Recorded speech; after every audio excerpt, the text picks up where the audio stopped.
ಹರದನಹಳ್ಳಿಯಲ್ಲಿ HDD ಪತ್ನಿ ಚೆನ್ನಮ್ಮ ಅವರ ಅಂತ್ಯಕ್ರಿಯೆಯನ್ನ ನೆರವೇರಿಸಲಾಗುತ್ತೆ. ಅಂತ್ಯಕ್ರಿಯೆ ನಡೆಯುವ ಸ್ಥಳಕ್ಕೆ ಪುರೋಹಿತರ ತಂಡ ಕೂಡ ಭೇಟಿಯನ್ನ ಕೊಟ್ಟಿದೆ. ವಿಧಿವಿಧಾನ ಕಾರ್ಯದ ಮಾಹಿತಿಯನ್ನ ನೀಡಿದ್ದಾರೆ ಪುರೋಹಿತರು. ಚೆನ್ನಮ್ಮ ಪುತ್ರ ಎಚ್ಡಿ ರೇವಣ್ಣ ಬಳಿ ಪುರೋಹಿತರು ಚರ್ಚೆಯನ್ನ ನಡೆಸಿದ್ದಾರೆ. ಕಣ್ಣನ್ ಶರ್ಮಾ, ಮಹೇಶ್ ಶರ್ಮಾ, ನರಸಿಂಹಸ್ವಾಮಿ ಭೇಟಿಯನ್ನ ಕೊಟ್ಟಿದ್ದಾರೆ. ಮೇಲುಕೋಟೆ ಮೂಲದ ಪುರೋಹಿತರ ತಂಡ ಪರಿಶೀಲನೆಯನ್ನ ನಡೆಸಿದ್ದಾರೆ. ಹರದನಹಳ್ಳಿಯಲ್ಲಿ ಎಚ್ಡಿಡಿ ಪತ್ನಿ ಚೆನ್ನಮ್ಮ ಅವರ ಅಂತ್ಯಕ್ರಿಯೆಯನ್ನ ನಡೆಸಲಾಗುತ್ತೆ. ಸದ್ಯ ಈಗ ಪುರೋಹಿತರ ತಂಡ ಕೂಡ ಅಲ್ಲಿ ಭೇಟಿಯನ್ನ ಕೊಟ್ಟಿದೆ.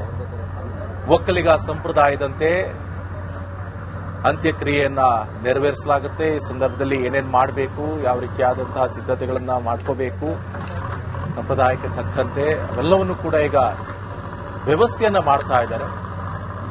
ಚೆನ್ನಮ್ಮ ಅವರ ಪುತ್ರ ರೇವಣ್ಣ ಅವರ ಸಮ್ಮುಖದಲ್ಲಿ ಇವೆಲ್ಲವೂ ಕೂಡ ನಡೀತಾ ಇದೆ. ರೇವಣ್ಣ ಅವರ ನೇತೃತ್ವದಲ್ಲಿ ಸದ್ಯವನ್ನು ಗಮನಿಸ್ತಾ ಇರಬಹುದು ಏನೇನು ಆಗ್ತಾ ಇದೆ. ಇನ್ನೊಂದು ಕಡೆಯಲ್ಲಿ ಚೆನ್ನಮ್ಮ ಅವರ ಅಂತಿಮ ಯಾತ್ರೆ ಕೂಡ ನಡೀತಾ ಇದೆ.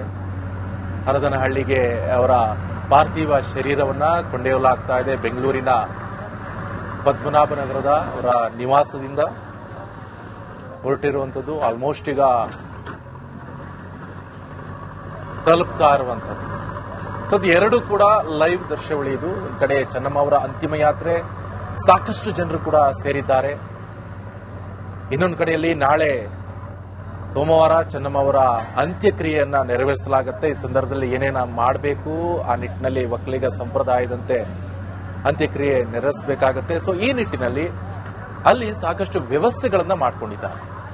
ಒಂದು ಕಡೆ ಮಾಜಿ ಪ್ರಧಾನಿಗಳು ದೇವೇಗೌಡರು, ಜೊತೆಗೆ ಕೇಂದ್ರ ಸಚಿವರು ಕುಮಾರಸ್ವಾಮಿ ಅವರು, ಸಾಕಷ್ಟು ಜನ ವಿಐಪಿ ವಿಬಿಐಪಿಗಳೆಲ್ಲ ಬರ್ತಾರೆ. ಜೊತೆಗೆ ಪಕ್ಷದ ಕಾರ್ಯಕರ್ತರು ಬರ್ತಾರೆ, ಸಾರ್ವಜನಿಕರು ಬರ್ತಾರೆ, ಸಾಕಷ್ಟು ಜನ ಗಣ್ಯರು ಕೂಡ ಬರ್ತಾರೆ. ಈ ನಿಟ್ಟಿನಲ್ಲಿ ಯಾವುದೇ ತೊಂದರೆ ಆಗಬಾರದು, ವ್ಯವಸ್ಥಿತವಾಗಿ ಎಲ್ಲವೂ ಕೂಡ ನಡೀಬೇಕು.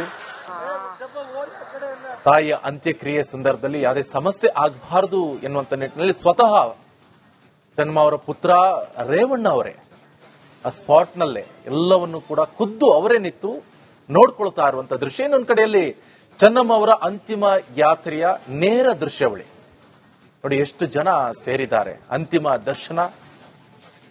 ದರ್ಶನವನ್ನ ಪಡೆದುಕೊಳ್ಳುವಂತ ನಿಟ್ಟಿನಲ್ಲಿ ಸಾಕಷ್ಟು ಜನರು ಕೂಡ ಅಲ್ಲಿ ಸೇರಿದ್ದಾರೆ. ಪುಷ್ಪ ನಮನ ಕೂಡ ಸಲ್ಲಿಕೆ ಮಾಡಲಾಗ್ತಾ ಇದೆ. ಜೊತೆಗೆ ಅಂತಿಮ ಯಾತ್ರೆಯ ವಾಹನದಲ್ಲಿ ಕುಮಾರಸ್ವಾಮಿ ಅವರಿದ್ದಾರೆ, ನಿಖಿಲ್ ಕುಮಾರಸ್ವಾಮಿ ಅವರಿದ್ದಾರೆ, ಅವರ ಕುಟುಂಬದ ವರ್ಗದವರಿದ್ದಾರೆ. ದೇವೇಗೌಡರಿಗಂತೂ ಅರ್ಗಿಸಿಕೊಳ್ಳಕ್ಕೆ ಸಾಧ್ಯವಿಲ್ಲ ಇದನ್ನ. ಅವರಿಗೆ ಆರೋಗ್ಯದಲ್ಲಿ ಸಮಸ್ಯೆ ಇದೆ, ಡಾಕ್ಟರ್ ಬೇರೆ ನಿಮ್ಮ ಆರೋಗ್ಯದ ಬಗ್ಗೆ ಸ್ವಲ್ಪ ನಿಗಾ ವಹಿಸಿ ಸರ್ ಅಂತ ಹೇಳ್ತಾ ಇದ್ದಾರೆ. ಇನ್ನೊಂದು ಕಡೆಯಲ್ಲಿ ಚೆನ್ನಮ್ಮ ಅವರಿದ್ರೆ ದೊಡ್ಡ ಶಕ್ತಿ ಅವರಿಗೆ. ಯಾಕಂತ ಹೇಳಿದ್ರೆ ಪ್ರತಿಯೊಂದು ಏನೇ ಇದ್ರು ಕೂಡ ಅವರ ಪತ್ನಿ ಹತ್ರ ಅದನ್ನೆಲ್ಲವನ್ನು ಕೂಡ ಚರ್ಚೆ ಮಾಡ್ತಾ ಇದ್ರು. ಆದ್ರೆ ಇವತ್ತು ಅವರ ಪತ್ನಿ ಇಲ್ಲ, ಅದನ್ನ ಅರ್ಗಿಸಿಕೊಳ್ಳಕ್ಕೂ ಕೂಡ ಅವರಿಗೆ ಕಷ್ಟ ಆಗ್ತಾ ಇದೆ. 1954ರಲ್ಲಿ ಮದುವೆ ಆಗಿದ್ದಾರೆ, 72 ವರ್ಷ ಅವರ ದಾಂಪತ್ಯ ಜೀವನ. ಆದ್ರೆ ಇವತ್ತು ಚೆನ್ನಮ್ಮ ಇಲ್ಲ ಅಂತ ಅವರಿಗೆ ಅರ್ಗಿಸಿಕೊಳ್ಳಕ್ಕೆ ಸಾಧ್ಯವಿಲ್ಲ. ಆ ಕೊನೆ ಕ್ಷಣದ ದೃಶ್ಯವನ್ನು ಕೂಡ ನಾವು ನೋಡ್ತಾ ಇದ್ವಿ. ಚೆನ್ನಮ್ಮ ಅವರು ಹಾಸ್ಪಿಟಲ್ ಅಲ್ಲಿ ಹೋಗ್ತಾ ಇರುವಂತ ಸಂದರ್ಭದಲ್ಲಿ ದೇವೇಗೌಡರ ಆಶೀರ್ವಾದವನ್ನ ಪಡಿತಾ ಇರುವಂತದ್ದು, ದೇವೇಗೌಡರವರಿಗೆ ಬಾಳೆಹಣ್ಣನ್ನ ತಿನ್ನಿಸ್ತಾ ಇರುವಂತದ್ದು, ಆ ಆರೈಕೆ ಮಾಡ್ತಾ ಇರುವಂತದ್ದು ನೋಡಿ. ಅವರ ನಡುವೆ ಇರುವಂತ ಆ ಅನ್ಯೋನ್ಯತೆ ಎಷ್ಟಿದೆ ಅವೆಲ್ಲವನ್ನು ಕೂಡ ನಾವು ನೋಡ್ತಾ ಇದ್ವಿ. ಆ ಕೊನೆ ಕ್ಷಣ ಇನ್ನೇನು ಪದ್ಮನಾಭನಗರದಿಂದ ಅವರ ನಿವಾಸದಿಂದ ಇಷ್ಟು ದಿವಸ ಇರುವಂತಹ ಚೆನ್ನಮ್ಮ ಇನ್ನೇನು ಇರೋದಿಲ್ಲ ಅಲ್ವಾ, ಅದನ್ನ ನೋಡ್ತಾ ಇರುವಂತ ಸಂದರ್ಭದಲ್ಲಿ ಅವರಿಗೆ ಕಣ್ಣಲ್ಲಿ ಸಿಕ್ಕಾಪಟ್ಟೆ ನೀರು ಬಂದ್ಬಿಡ್ತು. ಅಲ್ಲಿ ಅದ್ರ ಮೇಲೆ ಮಮ್ಮಲವಾಗಿ ಮಲಗಿರುವಂತ ಚೆನ್ನಮ್ಮನನ್ನ ನೋಡೋಕೆ ಸಾಧ್ಯ ಆಗ್ಲಿಲ್ಲ. ಅವರು ಅಳ್ತಾ ಇದ್ರು. ರಾಜಕೀಯವಾಗಿ ಎಷ್ಟು ಬಲಿಷ್ಠವಾಗಿದ್ದಾರೆ ದೇವೇಗೌಡರು, ಎಷ್ಟು ಜನ ನಾಯಕರನ್ನು ಹುಟ್ಟಾಕಿದ್ದಾರೆ ಅವರ ಪಕ್ಷದಿಂದ. ಆದ್ರೆ ಫ್ಯಾಮಿಲಿ ಮ್ಯಾಟರ್, ಕುಟುಂಬ, ಸಂಸಾರ ಅಂತ ಬಂದಾಗ ಎಲ್ಲ ವ್ಯಕ್ತಿ ಕೂಡ ಅಷ್ಟೇ. ಆದ್ರೆ ನಾನು ಹೇಳ್ತಾ ಇರುವಂತದ್ದು ಎಷ್ಟು ಘಟಾನುಘಟಿ ನಾಯಕರು, ಆದ್ರೆ ಅವರ ಫ್ಯಾಮಿಲಿ ಮ್ಯಾಟರ್ ಬಂದಾಗ ಯಾವ ರೀತಿಯಾಗಿ ಹೊಂದು ಹೋಗಿದ್ದಾರೆ ದೇವೇಗೌಡರು ಅಂತ. ಸಾಮಾನ್ಯವಾಗಿ ಹೇಳ್ತಾರೆ ಈ ಏಜ್ ಅಲ್ಲಿ ಅವರ ಪತ್ನಿಯವರು ಇದ್ರೆ ಬಹಳ ಖುಷಿ ಅವರಿಗೆ. ಯಾಕಂತ ಹೇಳಿದ್ರೆ ಸಣ್ಣ ಏಜ್ ಅಲ್ಲೆಲ್ಲ ನಡೆದು ಬಿಡುತ್ತೆ.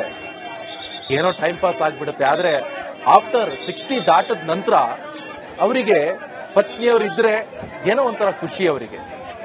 ಆದ್ರೆ ಇದು 72 ವರ್ಷಗಳ ದಾಂಪತ್ಯ ಜೀವನ ಇವತ್ತು ಇಲ್ಲ ಅಂತ ಅವರಿಗೆ ಅರ್ಗಿಸಿಕೊಳ್ಳಕ್ಕೆ ಸಾಧ್ಯವಿಲ್ಲ.